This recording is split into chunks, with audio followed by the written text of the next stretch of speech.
So continuing the introduction module, today we will look at the data structures and algorithms warm up.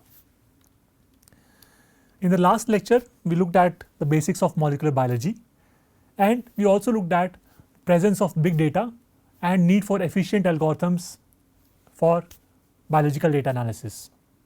I also showed you a brief demo of convincing you what powerful algorithms can do.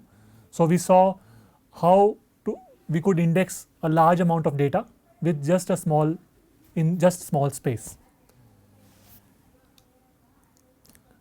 Today we will do the warm up of algorithms and data structures, and as part of that I will show you two basic data structures that will be used throughout the course.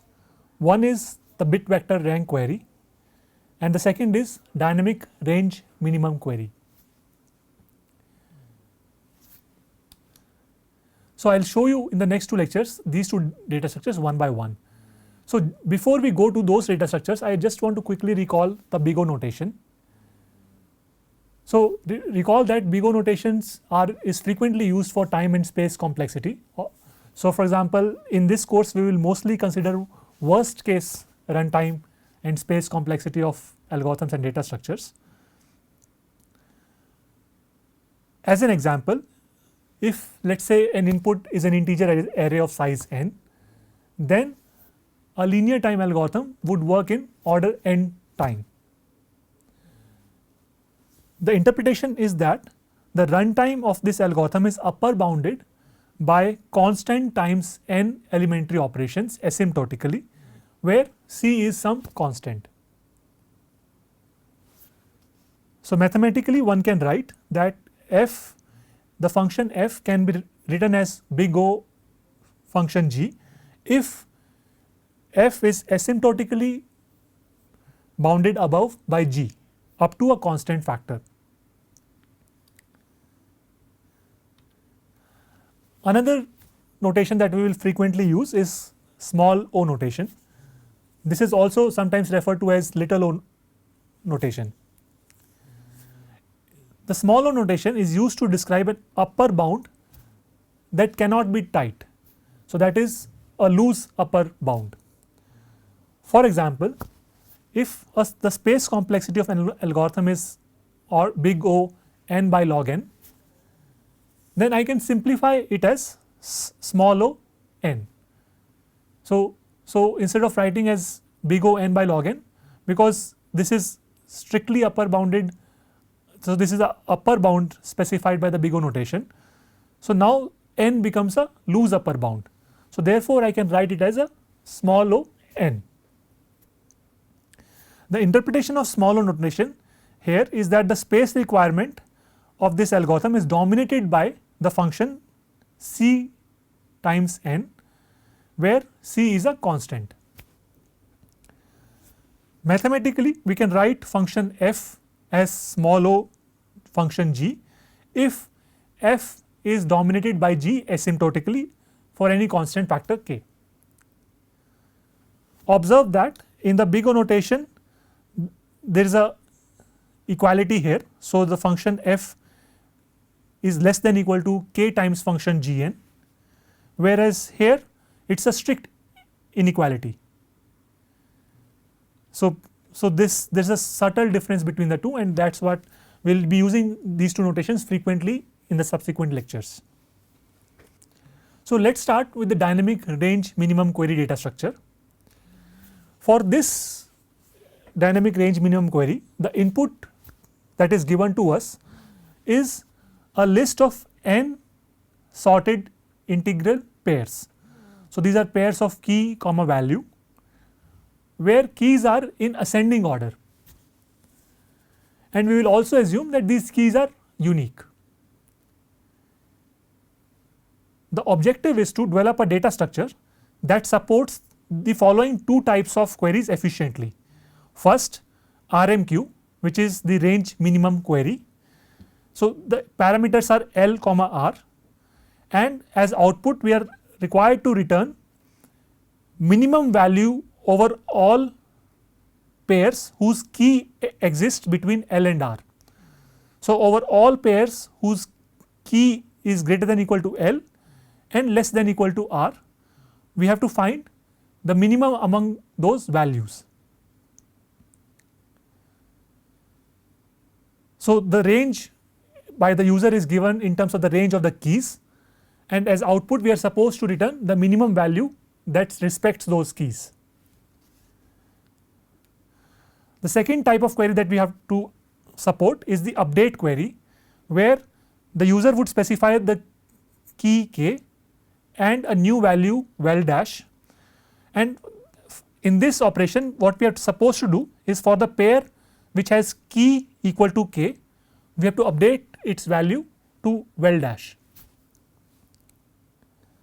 So as an example, the input can be of this form, where your keys are 3, 10, 20, 23 and so on, and for those corresponding keys the values are 4, 3, 5, 2 and so on respectively.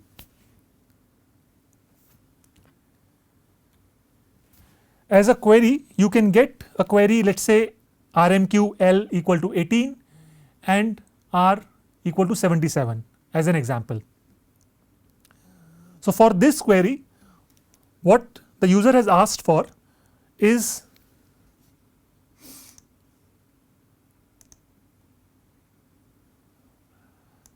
the user is asking for all for us to look at those pairs whose key is greater than equal to 18 and the key must be less than equal to 77. So within this input, for example, you can look at that this particular range is where the user has asked us to find the minimum value. So for this particular example, the minimum value that will be returned to the user is 1. Similarly, update query can be of the following form, where the user has asked us to put a new value 9 to key 23. So to respect this query, what would need to happen is we need to search for the key 23, and for this key we will have to update its value to 9. So this is an example to explain you what queries have to be supported by this data structure. So one is the range minimum query. Given a range, we have to report the minimum value, and the second is update query. For a given key, we have to update the older value to the newer value. So let's look at how can we solve or how can we design a good data structure to support these type of queries. Now before we start discussing solutions, let's consider an application scenario where this might be useful. So later in the lectures also we will see many applications that are relevant to bioinformatics, but for now let's consider a non-bioinformatics applications, where imagine there is a street with some jewelry shops, and suppose those jewelry shops have non-contiguous addresses, example 49, 500, 555, 1123 and so on, and these will be the keys for us. Let us say these shops are selling gold at certain prices, and for us these will be the values.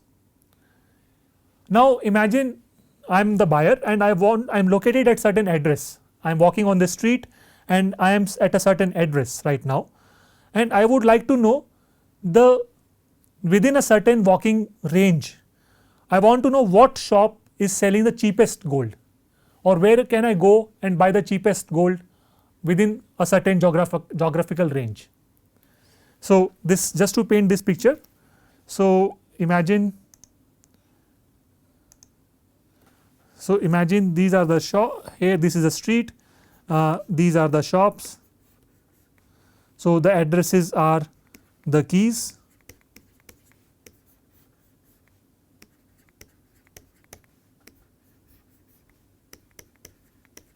and the corresponding price at which they might be selling the gold, let us say 11.3, 12.2, 11.9, 12.2, there can be certain units, maybe certain, you can imagine any unit.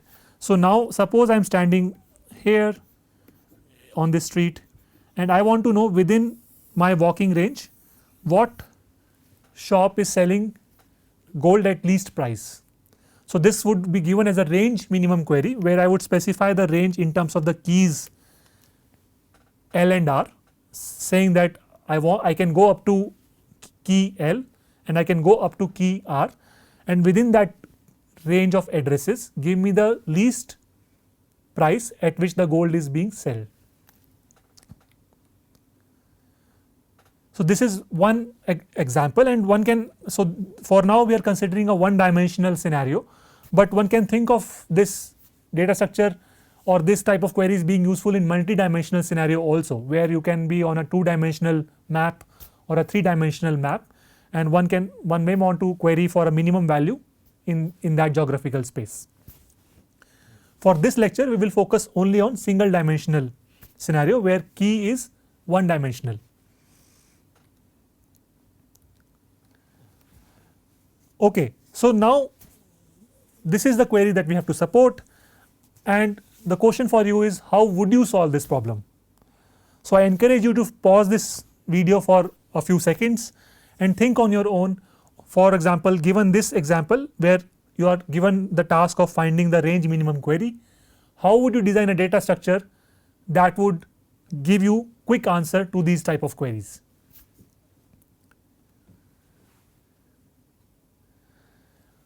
So, as a first step, let us consider a naive algorithm. Let us say we do not build any index, and whenever this query comes we do a naive scan over this key value pairs. So, this would be a linear scan, and let us say we just do a linear scan and find the minimum value over a certain range. So, for example, I can do first a binary search to locate where the key that is just greater than L exists. So, that would be this value. So, this can be returned by a binary search. Similarly, I can locate R with the binary search in log n time, but then I would have to do a linear scan over this entire range in order to find what the minimum value is. So, here the time complexity is linear. So, the naive algorithm that one can think of for doing at the spot query computation would take linear time. The question is, can we do better? So, the answer is yes, and let us see in the next few slides how we can do better. The first step of a better data structure that we can build will be using a balanced binary search tree data structure. Now, in this balanced binary search tree data structure, recall that a binary tree is a tree where each internal node has at most 2 children, and in a binary search tree we can have all the keys laid out at the leaves in a sorted manner. This is a slightly different version of the binary search tree that you may have seen before, because normally the binary search tree thought is where you store the data internally in the internal nodes. Here we are storing the data at all the leaves. So, all the keys are stored at a leaf of the tree, and what we will do to facilitate fast search is we are going to store the rightmost at each internal node. We are going to store the rightmost key in the subtree of the internal node. So, let me, for this example, let me write that down. So, let us say I am going to store the rightmost key in the subtree.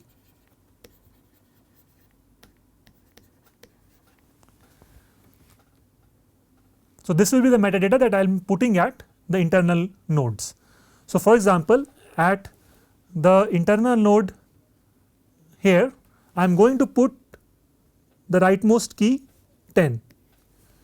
Similarly, here I would put 23, here I would put 37, here I would put 49, here for the next internal node the rightmost key is 62, 80, 100, and I will go further up. So, here it will be 23. For this internal node, the rightmost key is 49. For the next one it is 80, and for the next one it is 105, because the leaf is also part of this subtree.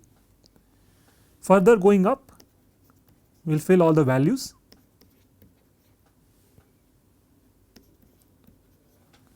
So, now you can see that this binary search tree can facilitate fast search. For example, if I want to locate key 18 and check whether that key exists in my search tree or not, I can start from the root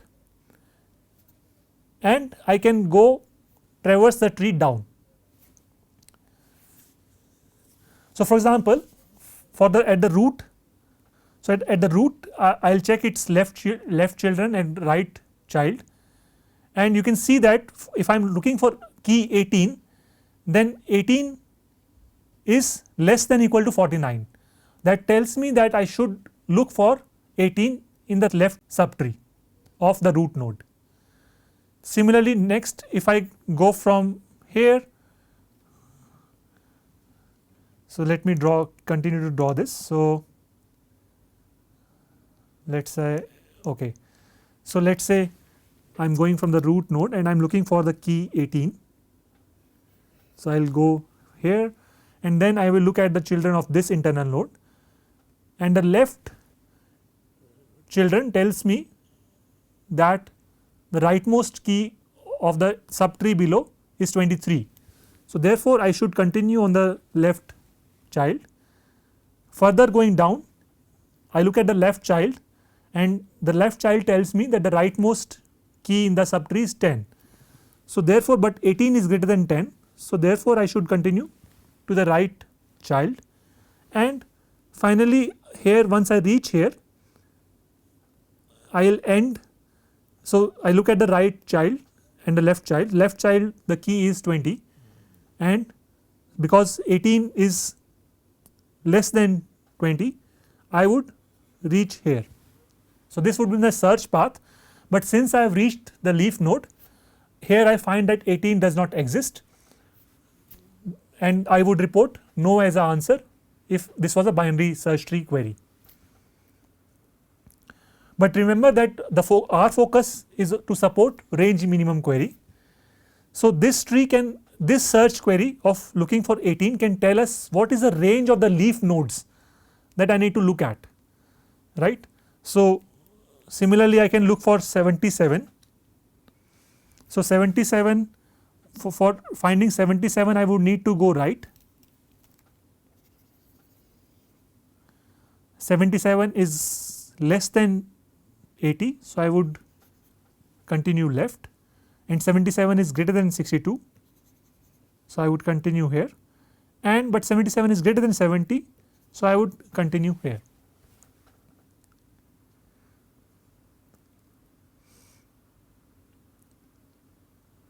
So, this gives you two search paths, one for L and one for R.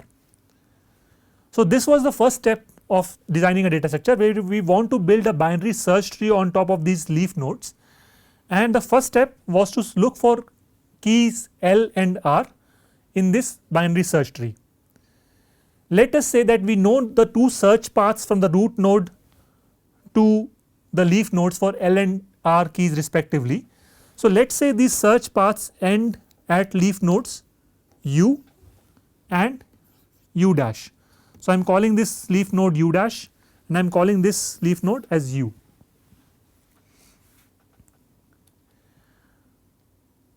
Now, we have to make an observation here. The trick is that, so remember that this gives us the range in which we can look for the minimum value, but somehow we have to avoid a linear scan in this range. So, we would like to avoid a linear scan in this particular range. So, how do we do that? here is the observation. So, let us consider the node where these two search paths separate. So, in general the search paths can separate at the internal node, whereas in our example the search paths are separating at the root node itself, right. So, search paths for L and R, they will go down from the root node and somewhere they will separate in the search tree. So, let the node where the two search paths separate, let us call it as a node V. So, this is the node where the search paths are separating. Now, observe that as you consider the path from node V to node U, anywhere the path is moving to its left. So, here the path is moving towards its left, then observe that the right subtree of that node, all the keys of the leaves are greater than equal to L and less than equal to R. So, these subtrees can give us immediate access to the leaves of the subtree. So, the next trick that we have to do is we have to put additional metadata in the internal nodes of the tree, so that we can, instead of traversing this entire subtree, we can pull the minimum value from the root of this subtree itself. So, as a next trick I am going to store the minimum value in each internal node.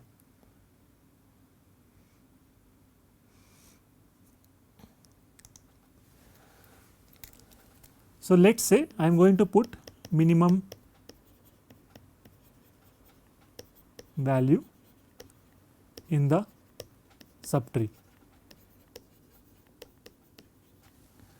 So, again starting from the first internal node, the minimum value here is 3 because we have two leaf nodes below it and the minimum value among the two is 3.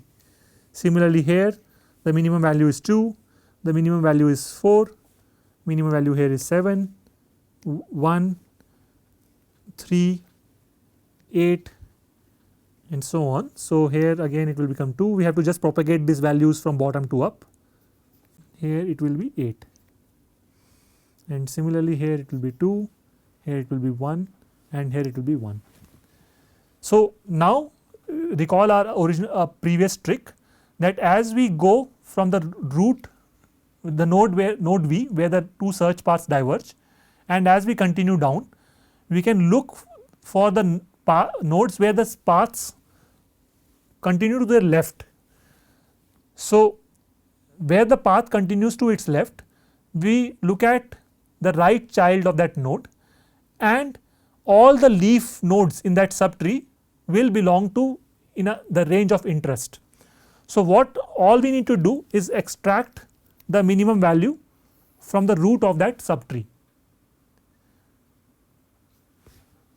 Similarly, if we look at the path from V to U dash, we have to look for the nodes where the path continues to its right. So, notice this node where the path continues to its right, all we need to do is look at the left children and pull the minimum value from the subtree, because all the leaf nodes in the subtree of this internal node are guaranteed to be within the range L comma R. So, this is the key observation that we can utilize to avoid the linear scan of all the leaf nodes, is that we can look for the roots of these subtrees and fetch the minimum value along the search path. So, here is a summary of the algorithm. So, as a first step, let us consider the node U where the search path to key L ends. Similarly, consider node U dash where the search path in the search tree to key R ends. Let V be the internal node where the two search paths separate. Then we will consider the paths from V to U and paths from V to U dash. The observation here is that for all nodes in path V to U, wherever the path continues to its left, then all keys in the right subtree of that node are going to be, the keys of those leaf nodes are going to be at least L and at most R. So, all we need to do, if we consider all these roots of the subtrees as V dash, then we need to just pull out the minimum metadata, minimum value of on those root nodes in order to compute the range minimum query. So, the range minimum query here in this example would be computed by pulling out the minimum value from nodes in V dash and pulling out the minimum value on nodes in V double dash. So, the algorithm works in two phases. The first phase would be the index, where we build the binary search tree.